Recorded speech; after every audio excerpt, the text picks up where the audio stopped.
Good morning, New Albany primary friends. It's Mrs. Klink. Hope you are all doing well and continuing to read. Most days, maybe on your own or with a family member.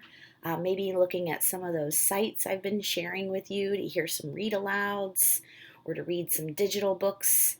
And so today I'm taking you into my home to talk about organizing books that you have at your home.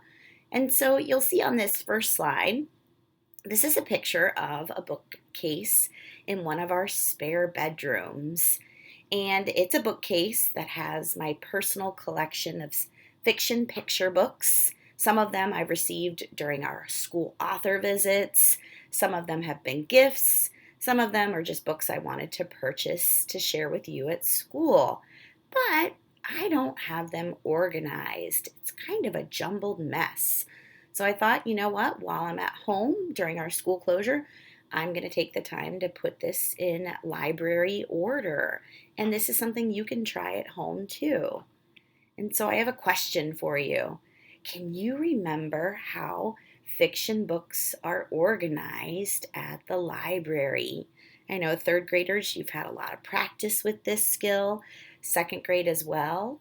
And first grade, we recently began talking about this before our school year ended. And so think about that for a moment. And you might remember that fiction books are organized by the author's last name.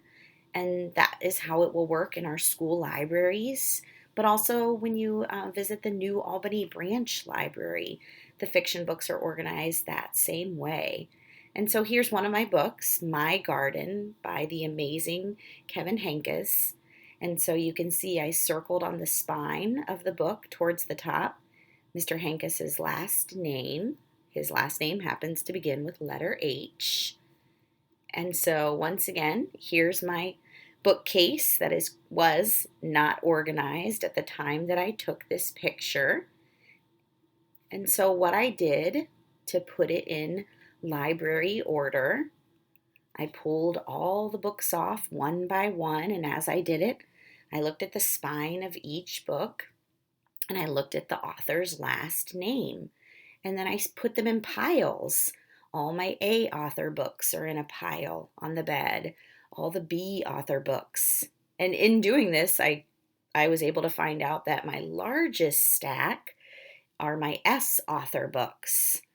And so once I had them all stacked up in the separate piles according to the author's last name, I then began to put them back on the shelf. And so I started with my A authors, and you can see I have 5 A author books, and then I just kept going. So when I got to the end of the first row and the shelf was full, I was all the way to letter M author books, but I didn't stop there. And then, as you can see, I got the job done, and I didn't have any Z author books. My final letter happened to be my Y authors, one of them being Dan Yacarino. Some of you had a chance to meet him when he came to our school a few years ago. And so this is something fun you can try at home, helps you practice a skill we'll continue to use in our school libraries and also at the public library. So author last name. But if you have a system you want to try that's not by author last name and it works better for you with your home library or your home collection of books, go for it. Whatever works best for you. All right, guys and girls, I'll put another lesson out next week. Keep reading, and I'm still missing all of you. Bye.